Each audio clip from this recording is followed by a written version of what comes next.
Le Conseil des administrateurs de la Banque mondiale a approuvé 2 dons d'un montant total de 35 millions de dollars en vue d'améliorer l'accès à l'électricité pour plus de 2 millions d'Haïtiens et de développer les investissements dans les énergies renouvelables au bénéfice des zones rurales et urbaines mal desservies. Haïti dispose de nombreuses sources d'énergie renouvelables inexploitées, souligne Annabella Abreu, directrice des opérations de la Banque mondiale pour Haïti. Le groupe de la Banque mondiale continuera de lui apporter son soutien pour que des systèmes d'énergie renouvelable fournissent de l'électricité à davantage de familles, d'entreprises et de services collectifs dans les zones mal desservies, ainsi que pour diversifier le mix énergétique et réduire le coût de l'électricité, a-t-elle ajouté. Les sources d'énergie renouvelable, énergie solaire, hydraulique, éolienne et biomasse, et les solutions d'électrification hors réseau recèlent un potentiel considérable dans le pays. Les dispositifs photovoltaïques en particulier pourraient alimenter en électricité plus de 5 millions de personnes. Le chef de l'État, Jovenel Moïse, a promis de permettre à tous les Haïtiens d'avoir accès à l'électricité 24 heures sur 24 dans moins de 20 mois. Le président de la Fédération protestante d'Haïti, le pasteur Sylvain Exantus, se dit préoccupé par la crise politique qui commence à prendre de l'ampleur. M. Exantus en a profité pour faire un ensemble de propositions de sortie de crise au chef de l'État. Si j'étais à la place du président de la République, je ferais appel aux experts en fiscalité et de me dire où aller chercher l'argent. Et quand bien même on garderait le même montant global du budget, mais je sais qu'on peut aller chercher l'argent ailleurs, dans d'autres secteurs. Et il est temps d'en finir, parce que les gens sont dans les rues, ça trouble la ville et ça réduit un petit peu la production. Or, nous sommes encore un pays sous-développé, nous avons besoin du temps pour produire. Donc, il est temps de faire entrer les gens en passant par des dialogues, consultations, et même ceux qui se présentent comme étant des adversaires, les rencontrer, dialoguer avec eux et trouver une solution. Ceux qui sont en face, ils ont des revendications, il faut les écouter, et quand on s'assoit, il faut accepter le principe de donnant et gagnant-gagnant. Donc il faut donner et il faut recevoir. Si on accepte un médiateur, le médiateur peut essayer de créer les conditions nécessaires pour que le dialogue puisse avoir lieu. À votre avis, la motivation principale des manifestants, c'est le budget? Ah, je ne sais pas si c'est un prétexte. Certains ont dit que c'est un prétexte. Eh bien, il faut faire disparaître ce prétexte en appelant les gens qui sont à la tête de ces mouvements-là pour parler de budget. Mais vous n'êtes pas préoccupé, vous n'êtes pas... Je suis préoccupé. Nous, tous les protestants, parce que nous sommes partisans de la paix, il nous faut la paix. Donc quand il y a trouble dans la ville, eh bien, ça empêche à l'évangélisation de faire son cours. La plateforme politique Libération appelle à la tenue d'une conférence nationale. Le président de cette structure politique a en effet indiqué que dans le contexte politique actuel, seule la conférence nationale peut éviter que le pays ne sombre dans la guerre civile. Serge Jean-Louis invite en ce sens toutes les forces vives de la nation à se mobiliser en vue de la réalisation de ces assises.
Les dialysés à l'hôpital de l'Université d'État d'Haïti lancent un appel à l'aide au gouvernement.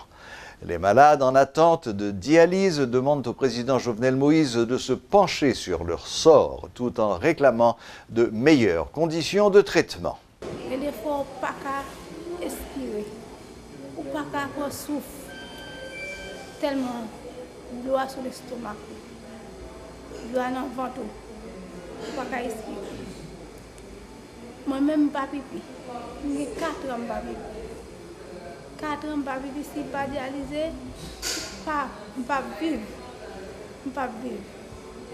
Je demande au président Jovenel pour le pocher sous dialyse. Pour le président Jovenel aider à envoyer une machine pour nous dans la dialyse.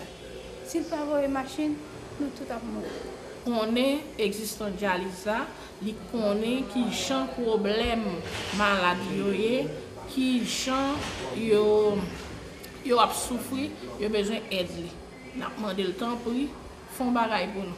Madame président, première dame non, m'a adressé ensemble avec vous parce que vous sont maman, même avec toute maman. Il y a 3 petits garçons, 3 belles tontons. M'a demandé le temps pour voyager et démarrer ou voyager sous nous dans dialyse parce que j'ai 40 ans, je peux vivre moi très jeune. L'espace Fouchard a organisé jeudi le vernissage de l'œuvre de la plasticienne Pascale Faublas en présence de personnalités du monde culturel et associatif. Cette exposition, qui a pour thème le hamac dans l'eau, se compose d'une vingtaine de toiles présentant Haïti dans sa diversité naturelle. Elles seront visibles sur rendez-vous jusqu'au 8 novembre. Une vingtaine de toiles mettant en relief le travail de l'artiste peintre Pascale Faublas sont actuellement à découvrir à l'espace Fouchard, une initiative de la commissaire de l'exposition, Lorraine Manuel-Stide, qui a pour but de mettre un coup de projecteur sur les œuvres de la plasticienne. Cette exposition, qui a pour thème le hamac dans l'eau, fait la part belle à des paysages naturels.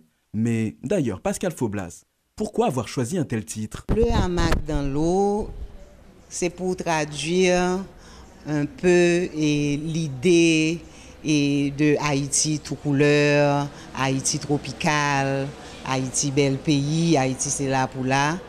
Et donc le hamac, mais hamac là dans l'eau, ça veut dire que il pas fonctionnel. Donc un petit jeu d'image. L'artiste nous confie qu'elle n'était pas dans un état d'esprit en particulier lors de la création. Seule son inspiration l'a guidée pas à pas dans son œuvre. L'exposition s'est créée au fur et à mesure du travail. Et c'est une nouvelle série qui est animée par un esprit nouveau, une autre perspective. Et puis, bon, ça s'est construit au fur et à mesure du travail. La nature est l'un de ses sujets de prédilection. De nombreux paysages et animaux parcourent les toiles de Pascale. Au fil de la visite, le visiteur est confronté à un travail de détail, aussi bien dans le choix pictural que dans la manière d'agencer ce vernissage. Haïti, dans sa diversité, est donc au centre du travail de la plasticienne. Haïti sont sous inspiration pour moi.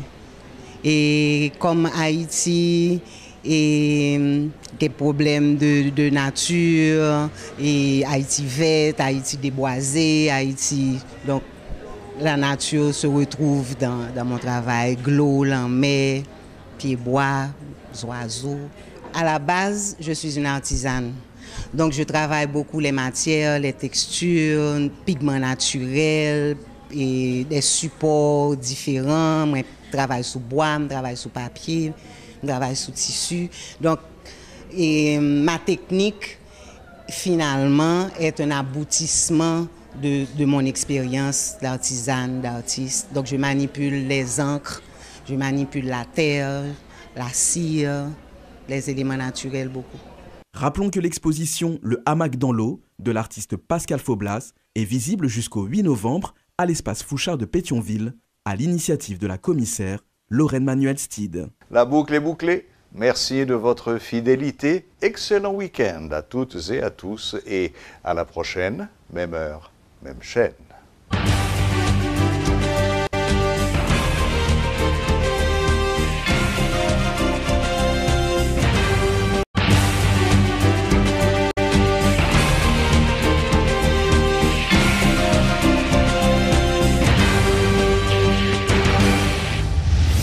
Madame, mademoiselle, monsieur, bienvenue à Metro News.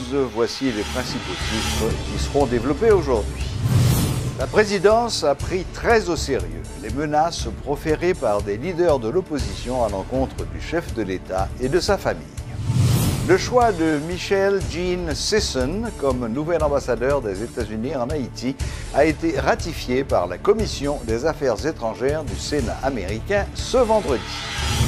La Banque mondiale va décaisser un don de 35 millions de dollars en faveur d'Haïti en vue d'améliorer l'accès à l'électricité pour plus de 2 millions d'Haïtiens. Metro News vous est apporté par Haytrack, l'esprit bâtisseur, et Inoto SA, concessionnaire des véhicules Toyota. L'huile mobile, c'est qualité et performance qui fait partie de toute activité que nous entreprenons chaque jour dans la vie. Dans le développement de la société, quel que soit le domaine où vous évoluez, l'huile mobile toujours garantit bon fonctionnement moteur, tout appareil, à toute machine. L'IPAP jamais la guerre en route. Et ses partenaires à 100%. L'huile mobile pour moteur, dirait plus longtemps. Chaque continent, chaque pays, chaque route est différente. Derrière chaque virage, une nouvelle aventure vous attend. Toutes les routes nécessitent une attention particulière. C'est pourquoi, achetez votre Toyota chez un distributeur officiel. Vous obtenez un véhicule fabriqué spécifiquement pour votre pays, un service après-vente spécialisé and genuine spare parts that will make your investment and vehicle perform to the maximum.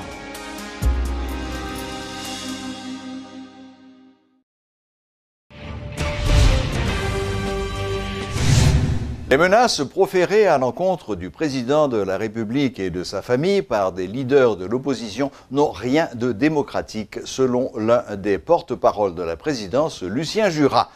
M. Jurat a fait remarquer qu'il revient maintenant à la justice de faire son travail en poursuivant les auteurs de ces menaces. Il a fait ces déclarations à l'issue du lancement d'un concours ouvert aux élèves du secondaire à l'occasion de la célébration du 214e anniversaire de la bataille de Vertières. Droit pour citoyens exprimer attentes, revendications, sont droits qui garantis par la Constitution. Mais à chaque fois que un citoyen, quel que soit citoyen, qui déborde les limites de la loi, la justice et la police, il y a pour devoir pour yo sévir dans tout ça comme rigueur et contre qui que ce soit. Et ce n'est pas pour rien que symbole la justice là sont femmes aux yeux bandés. Ça veut dire qui que vous soyez, depuis ou en marge de la loi, eh bien automatiquement les autorités judiciaires eux-mêmes ont gagné mandat pour agir dans les limites de la loi. Et je dis au niveau de la présidence de Jovenel Moïse, qui fait de respect constitution et la loi principale boussole et administration en place là, li entendent à ce que la loi li respectée dans toute sa forme et teneur en termes de liberté d'expression, en termes de liberté d'action, mais tout cela circonscrit dans le cadre respect de la loi. Donc, individu qui sous une forme ou l'autre a soit fait violence, soit dans craser vite machine, soit dans perturber l'ordre public, ou même dans faire des déclarations incendiaires, eh bien, nous pensons que l'autorité judiciaire a une responsabilité eux-mêmes dans l'intérêt supérieur de la société pour prendre responsabilité encore plus si c'est des déclarations ou des menaces qui viennent de personnes publiques ou de personnalités publiques visant le chef de l'État en particulier,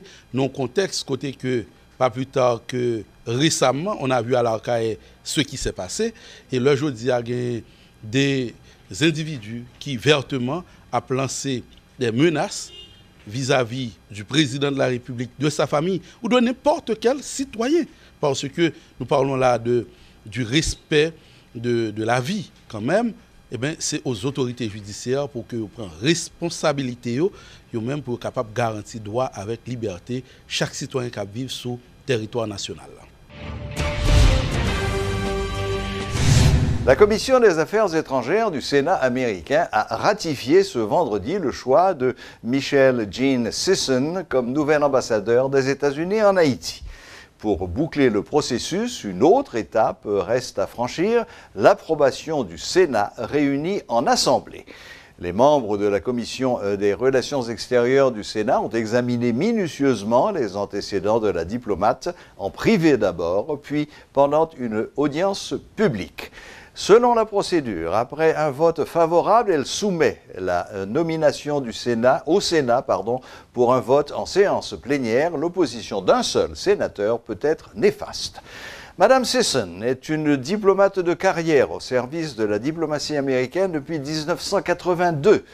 Elle a été ambassadeur à 3 reprises au Sri Lanka et aux Maldives de 2012-2014, au Liban 2008-2010 et aux Émirats arabes unis 2004-2008. Elle a servi dans 11 missions américaines à l'étranger, aux Indes, en Côte d'Ivoire, au Cameroun et en Haïti entre 1982 et 1984. Depuis 2014, Mme Sisson est représentante permanente adjointe de la mission américaine aux Nations Unies. Née à Washington le 27 mai 1959, Michelle Jean Sisson a fait des études en sciences politiques au Wesley College et au London School of Economics.